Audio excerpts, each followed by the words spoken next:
Under the stars of Amesbury, the call of the dimensions. Previously, beneath the starlit mantle of the sacred mountains, Iuda convened an assembly where the impossible was presented not as mystery, but as practical urgency. Prophetic visions of wars unleashed by the coveting of Excalibur, cities reduced to ashes, generations lost, and the bold solution that would prevent them. Founding a new Amesbury on the plains near Stonehenge, where the dimensional portal would serve as guardian of the secrets the world was not yet ready to receive. Edith discovered that distance from her son need not be distance at all. The portal would render geographical separation irrelevant to those who knew how to work it. Each one present recognized in their own way that they had arrived at the point in the journey where one stops asking whether to move forward and begins asking how. In this new episode, we will discover together how. There was a conversation that Alexander and Helena needed to have, not about strategy, not about routes or logistics or migration timelines, but about something Helena had kept deep within her heart since Thule, with the intensity of one who carries a secret too beloved to share and too heavy to keep carrying alone. The night beneath the stars of Amesbury when Iuda finally appeared was no accident. It was the cosmos arranging the right conditions for a truth that had found no moment to finally find one. Helena's secret about the child not yet born, about the glory and the suffering she has already seen inscribed in the destiny of someone who does not yet exist, but whose weight is already real. That confession will change not only the night, but the way both of them walk toward what is coming. And what is coming is too great for either of them to carry without the other. The night of revelations. Helena had kept too many secrets for too long, and the body that keeps too many secrets eventually reveals them through the way it holds the hand of the one it loves. Night descended over the sacred hills of Amesbury like a mantle of black velvet embroidered with celestial diamonds. Alexander and Helena stood at the highest point of the hill, where the earth seemed to touch the firmament with that quality belonging to places that exist on the border between what can be climbed physically and what must be reached some other way. The wind blew soft, carrying the fragrance of sacred herbs that grew only in that particular soil, as though the earth there had decided to produce nothing but things having to do with healing and with what exceeds ordinary explanation. Since their return from Thule, Helena had grown more contemplative, more distant at certain moments, as if part of her remained still on that enchanted island, conversing with forces and entities that transcended common understanding. Alexander honored that silence with the patience of one who had learned over time enough that certain silences require space before they can be broken, and that attempting to break them before the right moment yields only fragments, never revelation. And to you who follow this crossing, who enter with us this territory where secrets carried with love weigh more than secrets carried with fear, where the right moment for a truth is also a form of mercy, I offer a simple but essential request. Like this video, subscribe to the channel, and leave your comment sharing what you feel. Each gesture of yours is a flame that joins the others, strengthening the invisible current that binds hearts across time and the mysteries that await revelation. In doing so, you do not merely support this work, you become part of this tapestry. The story continues, and it is your presence that keeps the fire alive. It was then that the air around them seemed to tremble, not abruptly or with any quality of alarm, but with that quality of presence that had always been there, merely awaiting the right moment to reveal itself, like one who had been waiting for the conversation to reach the necessary temperature for their arrival to be possible, without interrupting what had to happen before they came. Iuda materialized before the couple with the naturalness of one who walks between worlds as others walk between the rooms of a house, his eyes shining with light that came not from the stars above, but from an inner source cultivated through decades of spiritual vigil and communion with sacred mysteries. His smile was gentle, understanding, bearing that specific quality of smiles belonging to those who know exactly what their companions are going through, even before those companions themselves fully comprehend the nature of their own condition. "Take heart," were his first words, spoken in a voice that carried echoes of millennial wisdom. For every individual, Thule has its singular way of placing its pieces on the great board of destiny. Alexander felt his heart quicken, not with fear, but with the deep recognition that this meeting beneath the stars was no coincidence, but orchestration, a moment carefully woven by the invisible threads of fate.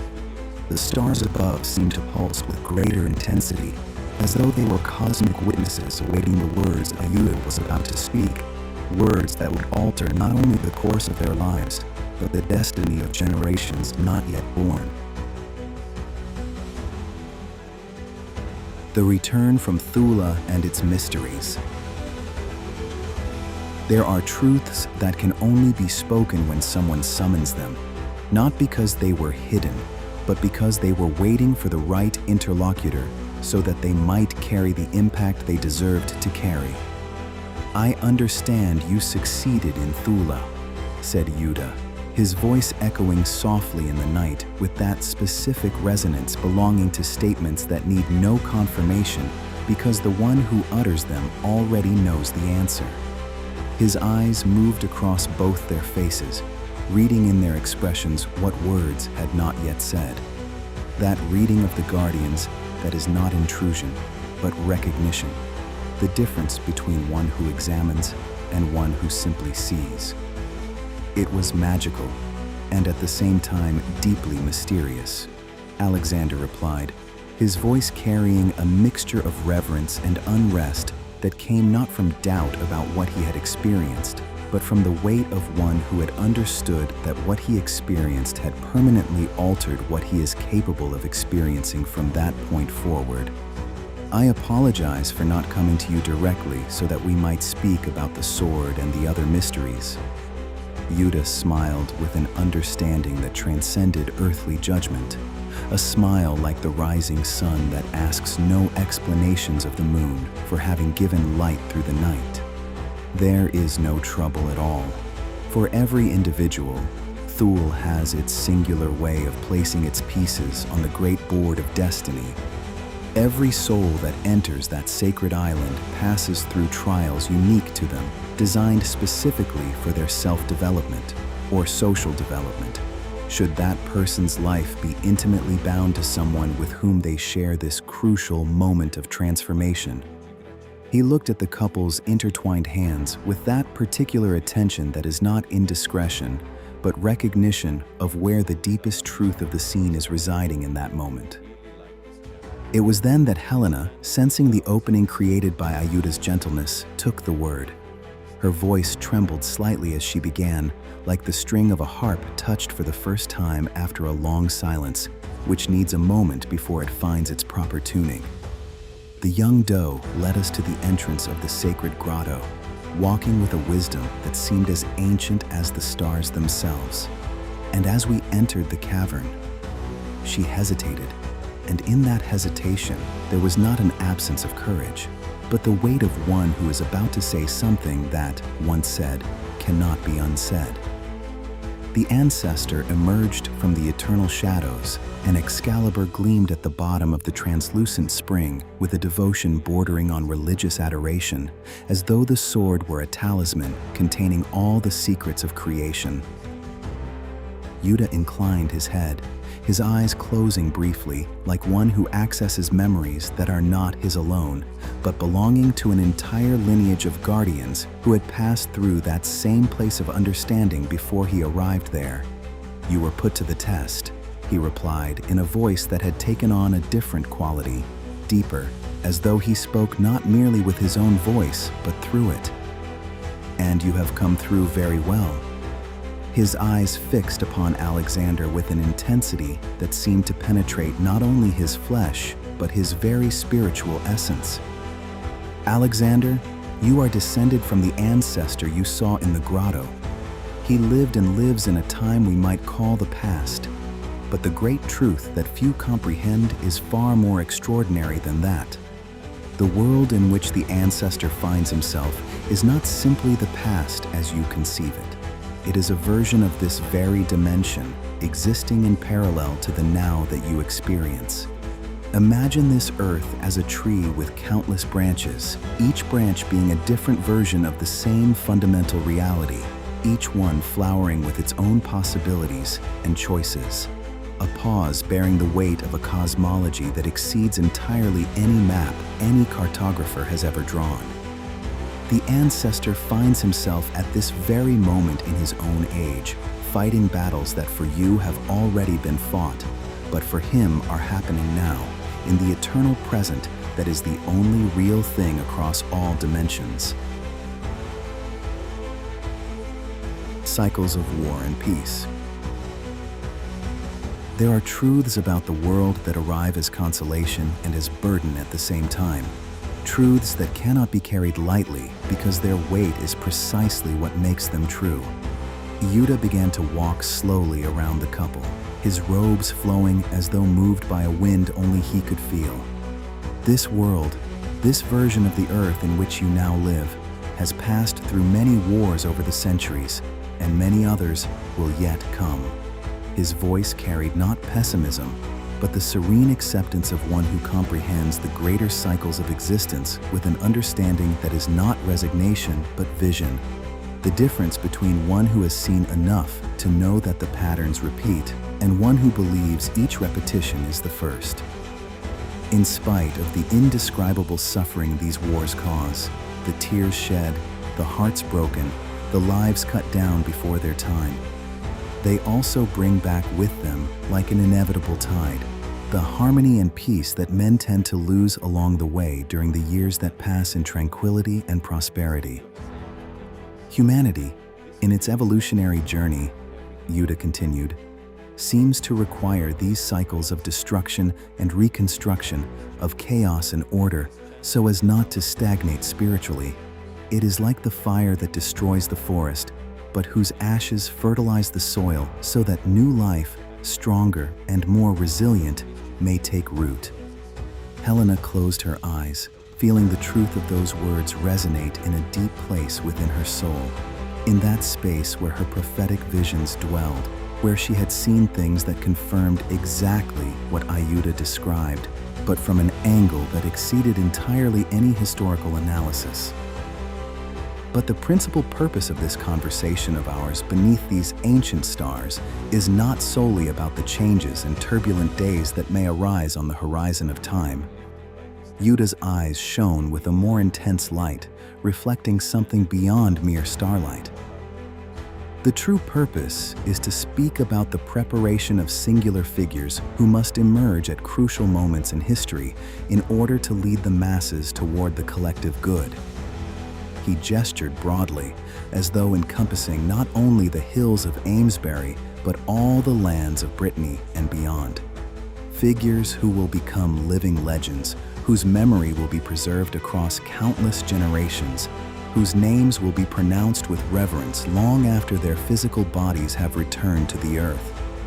These leaders do not arise by chance, the guardian continued in the voice of an ancient bard singing around a fire.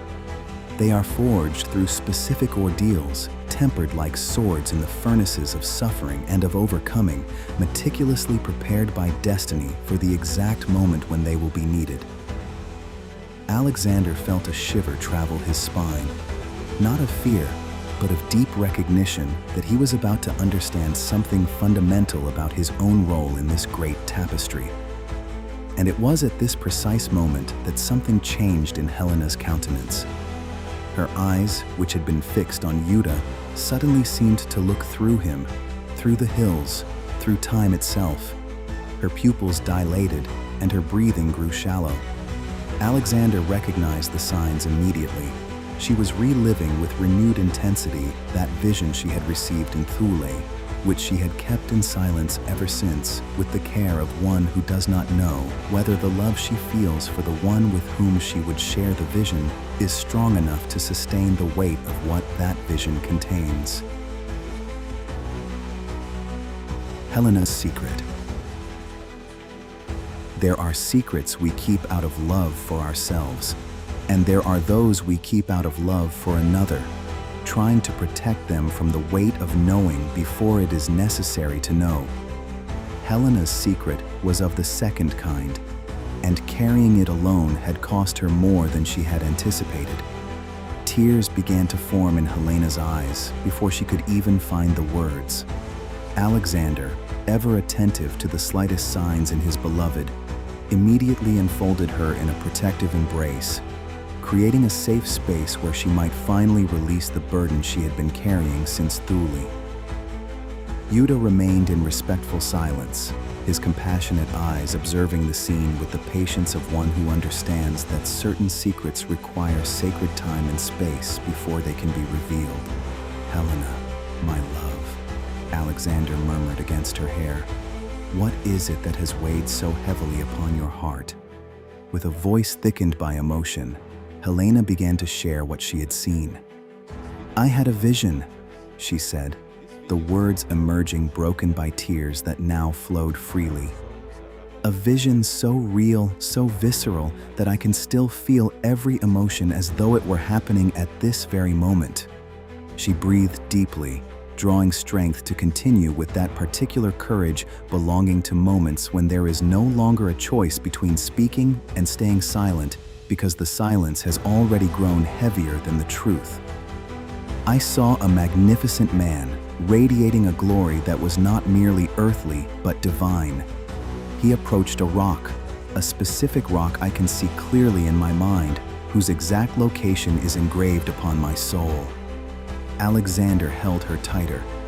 This man raised a sword that blazed with the light of 1,000 stars, and with a movement that seemed simultaneously effort and grace, he drew Excalibur from that stone. "And then," Helena continued, her words now flowing like a river that has finally broken through a dam, "I felt something that transformed me completely, something that challenged everything I thought I knew about love. It was a maternal love so intense, so overwhelming, that I thought my heart would burst." She looked deeply into Alexander's eyes, drawing strength from his gaze to complete what she had begun. "Alexander, my beloved, that glorious man I saw drawing Excalibur. He is our son, our descendant, someone not yet born, but whose destiny is already written in the stars and engraved in the very essence of the sacred sword." Silence. The kind of silence that exists only when a truth of sufficient magnitude has been spoken and the world around it requires a moment to reorganize itself in its wake. But Helena's revelation did not end there. "It was not only glory I saw, Alexander. I felt every pain he felt, or rather, that he will feel in the future when his time comes. I felt the weight of the responsibility that will fall upon his shoulders, the solitude of the leader who must make impossible decisions, the suffering of watching companions fall in battle, the betrayal of those he will trust most, the anguish of having to choose between love and duty." Her voice trembled violently as tears ran without restraint. "Since that first vision in Thule, fragments of his battles have come to me in unexpected flashes, like arrows piercing the veil of time, leaving my chest filled with bitterness and fear for the destiny that awaits the one I will love with every fiber of my being." Helena continued, her voice steadier now, strengthened by the liberation of the secret that had been consuming her. "You have faced so many challenges, Alexander, so many responsibilities as the leader of our expeditions. I needed to be strong so that you could carry out your obligations well without having to worry about my inner torments." Alexander took Helena's face between his hands, drying her tears with his thumbs, and said with unshakable conviction, "We will face this together. If our son is destined for greatness and for suffering, then we will do everything within our reach to prepare him, to love him, to give him the strength he will need." The threat from the sea. There are decisions that arrive wrapped in beauty, that present themselves as opportunity, when in truth they are urgencies, revealing their true weight only when someone with sufficient vision names what is at stake if the decision is not made. Iuda finally broke his contemplative silence with that quality belonging to words that have waited for their moment, and that, for that very reason, arrive with the precision of words calibrated by the waiting itself. "What Helena saw is real and true," he confirmed, his voice carrying the authority of one who sees through the layers of reality not as privilege but as responsibility. "The destiny that awaits your son is grand beyond common comprehension, and yes, it will be marked by both luminous glory and profound suffering, but before that distant future manifests, there are urgent matters of the present that demand immediate attention." He gestured toward the distant sea, whose presence could be felt even where it could not be seen from that point on the hills. A presence that Alexander, with his maritime experience, sensed in the quality of the wind and in the particular scent of the air. The founding of a new Amesbury is an absolute necessity, and the time to act is not abundant. Amesbury, in its current location near the sea, is exposed to dangers that will become increasingly real in the times drawing near. Iuda spoke with that gentle urgency of warnings that seek not to create panic, but that refuse to soften what cannot be softened without a loss of precision. A life further inland, more sheltered by the hills and forests, may prevent the emergence of the invasions that will inevitably come from the sea. A pause bearing the weight of a statement that is not prophecy of fear, but an analysis of patterns that anyone with sufficient vision to perceive the cycles of history recognizes as inevitable. A single smoking chimney seen from the open sea is enough to reveal that people live in this place, making them easy prey for pirates and invaders who will begin appearing in these waters with ever-growing frequency. He looked directly at Alexander, recognizing in him the experience necessary for the task he was about to propose. "As you are an exceptional mariner, someone who knows the sea as few do, who understands its moods and mysteries, you will bear the sacred charge of making the Breton people of Amesbury excellent in the maritime life. We will move inland, but we will not become prisoners of the land. We will learn to use the sea as our instrument, our protection, our strength." Helena, her emotional burden partially eased by the sharing of her secret, was able to process with greater clarity the magnitude of what Iuda was proposing. "A complete migration," she murmured, her mind already working through the practical implications with that precision belonging to those who never lose sight of a situation's concrete dimensions, even when their visions carry them into territories that exceed the concrete entirely. Iuda nodded. True courage is not the absence of fear, but conscious action in the face of real dangers. The two of you, with all you have learned in Thule, with the revelations you have received, with the destiny you carry, are precisely the right people to lead this transition. Helena, with her prophetic vision, can help choose the ideal location. Alexander, with his maritime knowledge, can keep our people connected to the waters we love. The dawn was approaching on the eastern horizon, and in that first light, there was not merely the promise of another day, but the promise of another beginning, the kind of beginning that is only possible after the necessary conversations have finally been had. The dawn of decision. There are mornings that arrive as a continuation of the day before, and there are those that arrive as the first day of something different. When the air carries a quality the body recognizes before the mind finds the word for what it is feeling.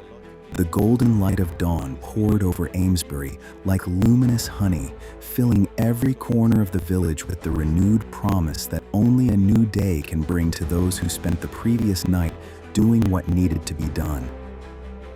Alexander and Helena had managed only a few hours of sleep, their dreams peopled with images of gleaming swords, stormy oceans, and a boy with wise eyes who did not yet exist, but whose presence was already felt as a gravitational force in their lives. There was a different quality to the air this morning, a sense that the world had shifted imperceptibly during the night, aligning itself with greater purposes, with that specific feeling of days that begin after something has been decided at a level that exceeds any formal gathering or collective vote.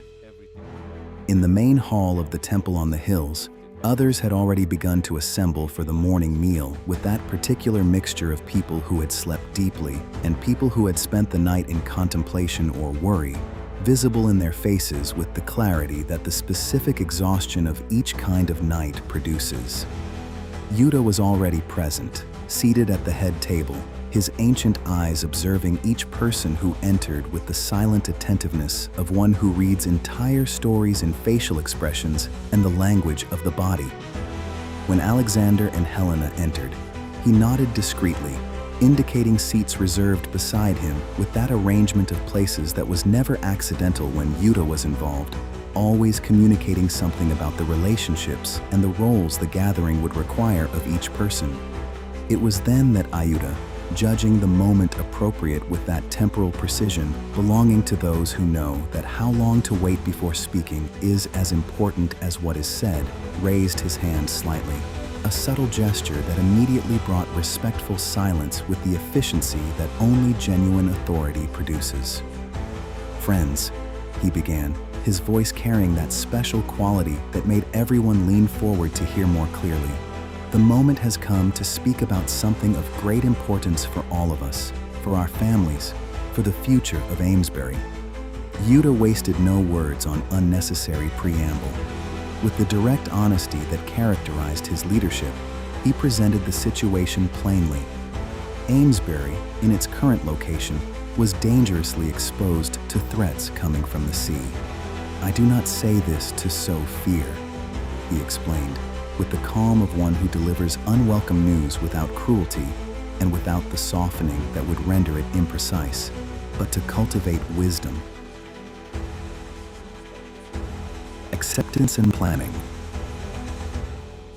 There are communities that resist change because they are attached to the past, and there are those that resist because the past they carry is genuinely precious, and the distinction matters because the second kind of resistance deserves to be honored before it is guided toward acceptance. The conversations stretched through the day, each group finding its own resistances and objections with that variety that emerges when genuine people face genuine change, not the resistance of cowardice or stubbornness, but of legitimate attachment to what has been built with effort and holds real value. Alexander found himself repeating the same arguments patiently, time and again, painting vivid pictures of enemy fleets appearing on the horizon, of families being separated, of everything they loved being carried off by invaders who knew no mercy. It was not manipulation. It was raw honesty about a potential future that his maritime experience made very real in his mind. The difference between one who uses fear as an instrument and one who simply describes what experienced sailors' eyes can see when they look in the right direction. Helena, working among the women, discovered that the language of motherhood and protection resonated powerfully. That when she spoke about waking one day to find strange ships on the coast, about the terror of being unable to protect their children, about the responsibility they bore to choose safety over convenience, the other mothers listened with intense attention. "We are not abandoning who we are," Helena repeated, her voice firm but gentle. "We are preserving our essence by moving to where we can truly flourish, where our children can grow without the constant shadow of threats from the sea." One by one, the resistances began to yield, not because they were crushed, but because they were gently dissolved by compassionate logic and the genuine concern of someone whose eyes shone with the certainty of one who had seen things others could not see, yet who still refused to use that advantage to impose, preferring always to persuade. By late afternoon, the village in nearly its entirety had arrived at a decision. The proposal was accepted not with universal enthusiasm, for changes of that magnitude rarely inspire pure joy, but with resolute acceptance and an understanding of necessity. "You have made a courageous choice," Iuda said to the assembled hall, his voice carrying a warm approval that was at once recognition and fortification, confirmation that what had just been decided was worthy of the effort it had cost. "You have chosen life over pride, prudence over stubbornness, the future over the past." After much discussion, they reached a consensus that balanced efficiency with compassion. The men would depart first, a pioneering expedition charged with locating the ideal site in the interior, beginning to build the first structures, preparing the ground. "We will not send our women and children into uncertainty," Alexander declared, with the authority of the leadership he had learned across the length of the journey to embody, not imposed force, but clarity of purpose recognized by those who receive it as worthy of being followed. "First, we will establish a true home. Only then, when it is truly ready and safe, will we call our families to join us." Preparations for the journey. There are separations that arrive as rupture, and there are those that arrive as promise, when what temporarily divides is precisely the love that will make the reunion possible and meaningful. The days that followed were marked by frenetic activity that transformed Amesbury into a human hive of coordinated purpose, that specific quality of collective energy belonging to communities that have found their direction, that know what they are doing and why, that transform hard labor into deliberate service. The men gathered essential tools with that checking and rechecking of those who know that oversights now will mean hardships later. Alexander applied the same logistical principles of his maritime expeditions to this overland journey, creating meticulous lists of necessities and distributing responsibilities with an efficiency that quickly became apparent and appreciated by all. The women worked tirelessly, preparing provisions, kitchens emanating constant aromas of bread being baked, meats being smoked and preserved, vegetables being dried and packed. Helena organized groups into different tasks with that particular skill of those who understand that genuine coordination is not control, but the creation of conditions where each person can contribute what they do best. Iuda, meanwhile, worked at a different level of preparation entirely. Long hours in meditation on the hills, consulting sources of wisdom not accessible to all, energetically mapping the terrain of Brittany to identify the location that would be not merely ideal in practical terms, but spiritually aligned with the destiny of Amesbury. "Trust your intuition when you arrive," Iuda counseled Alexander. "You will know you have found the right place, not only with your minds, but with your hearts." As the date of departure drew near, the farewells began to weigh upon everyone's hearts with that weight that is not sorrow alone, but a mixture of sorrow and love. For it is precisely because the love is real that the separation hurts in the way it hurts. Alexander and Helena spent every available moment together, conscious that this separation, though necessary and temporary, would be the longest they had endured since they had joined their lives. "Take care of yourself," Helena said, her voice steady despite her tears. "Take care of all the men under your leadership, but take special care of yourself, for you carry not only your own destiny, but ours, the destiny of our son not yet born, of all of us who depend upon you." Alexander took her face between his hands, looking deeply into her eyes. "I trust in your strength, Helena, in your wisdom, in your capacity to lead in my absence." It was an embrace that attempted to contain all the love and strength they would need to sustain the separation ahead. The kind of embrace that becomes an internal reference for the difficult days to come, an image the mind revisits when it needs evidence that pressing forward is worth it. Echoes of the future. There are waitings that consume, and there are those that reveal, that use the absence of what normally fills the time so that what was always present but invisible may finally become visible. Amesbury, now inhabited principally by women, children, and a few elders, took on a different quality in the days that followed, a quietude that was at once peaceful and melancholic, an absence felt in every home where male voices had once resounded. Helena found herself naturally assuming a more prominent role of leadership, moving among the families with that presence belonging to those who understand that leading during absence is not a substitution for those who have gone, but an activation of what had always been available within herself, yet had not until now found the necessity that would summon its full form. The women supported one another with a solidarity born of shared experience, gathering at nightfall to tell stories, sing ancient songs, and strengthen the bonds that would make their own eventual journey less frightening. But for Helena, the nights were particularly challenging. Alone in her chambers, her prophetic visions seemed to come with greater frequency and intensity, as though the physical separation from Alexander had somehow opened wider spiritual channels, as though the space he normally occupied were now filled by something altogether different. She saw the boy who would be her son growing strong and just, training with wooden swords before ever touching the true Excalibur. She saw a kingdom that did not yet exist being forged through union and purpose. She saw bloody battles and glorious victories, painful betrayals and unbreakable loyalties. She saw a round table, though she did not yet fully understand the significance of this particular symbol, around which warriors of great heart would gather in brotherhood.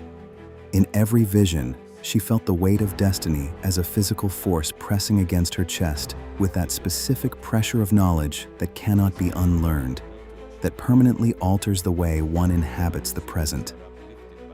Iuda visited her regularly during this period, bringing herbal teas that quieted the mind and allowed her to process the visions without being entirely overwhelmed by them. "What you are experiencing," he explained one night as they sat beneath the stars. Helena had developed the habit of spending the clearest nights in that same place where the great revelation had occurred, as though that specific spot had absorbed the quality of that night and returned something of it to those who came back. Is a profound communion with the web of destiny that few mortals are able to access so vividly. It is a gift, Helena, though it so often feels like a burden. She looked at him with eyes that were weary but grateful. How can I carry this knowledge of what is to come and still live fully in the present? How can I prepare my son for a destiny he himself has not yet chosen?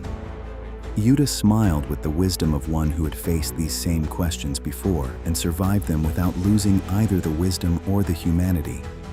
By loving him, by teaching him values that will guide him well regardless of which path he chooses, and by trusting that destiny and free will dance together in mysterious ways that even those who see cannot fully comprehend. The rebirth of Amesbury. There are endings that are merely closures, and there are those that are beginnings by another name, that close a chapter not because what was there had been exhausted, but because it had reached the point where it needed greater space in order to keep growing. 3 full months had passed since the men's departure when the message everyone had been awaiting finally arrived. Alexander sent word that the new village was ready, houses built with solid roofs and welcoming hearths, fields prepared and partially planted, communal structures established, a special space reserved for the new temple that Iuda would bless. When Helena read the message aloud to the assembled women in that voice belonging to those who know that what they are saying carries a magnitude that demands to be spoken with sufficient clarity for every word to reach every listener, tears of joy and relief flowed freely. Months of separation, of carrying responsibilities alone, of strengthening one another through felt absences, all of it was about to end. The final migration could begin. When Alexander and his men finally appeared on the horizon, walking toward the old Amesbury to bring their families home, there was an eruption of jubilation that echoed across the hills with that quality of collective joy that only emerges when people who have waited with genuine faith finally receive what they were waiting for, and the waiting reveals itself to have been worth it. Children ran toward their fathers with cries of pure joy. Wives and husbands were reunited with kisses and tears. 3 months of longing dissolved in moments of reconnection that the body had been awaiting while the mind kept itself occupied with necessary tasks. Helena and Alexander found each other in the midst of the happy chaos, their eyes fixing on one another across the crowd before their bodies had even touched, with that particular capacity of those who know each other well enough to find each other across any distance with the gaze alone. "I love you," Alexander murmured against her hair. "I know," Helena answered, smiling through her tears. "And I love you too." more than words can express. The journey to the new Amesbury was a joyful procession that resembled celebration more than migration. Men carrying children on their shoulders, women walking side by side, sharing both the physical burden of their loads and the emotional burden now grown so much lighter. When they finally caught sight of the new village nestled in its sheltered valley, when for the first time they saw the houses their husbands had built with such dedication, the fields prepared with such care, there was a collective moment of reverent silence before exclamations of wonder and gratitude broke forth with that spontaneity of emotions that arrive before any management of impressions can intervene. It was more beautiful than they had imagined. Iuda consecrated the new temple in a ceremony that drew the entire community, blessing not only the physical building, but the very soil upon which the new village rested. "May this place be sanctuary and strength," he proclaimed. "May the generations that grow here carry with them the legacy of courage belonging to those who had the wisdom to migrate, to begin again, to choose the future over the familiar." That night, beneath a starlit sky that seemed identical to the one above the old Amesbury, yet somehow brighter, Alexander and Helena climbed to the highest point of the new settlement. From there, they could see the full expanse of their new home, soft lights emanating from windows where families gathered in safety and peace. "We have begun something important here," said Alexander, holding Helena close.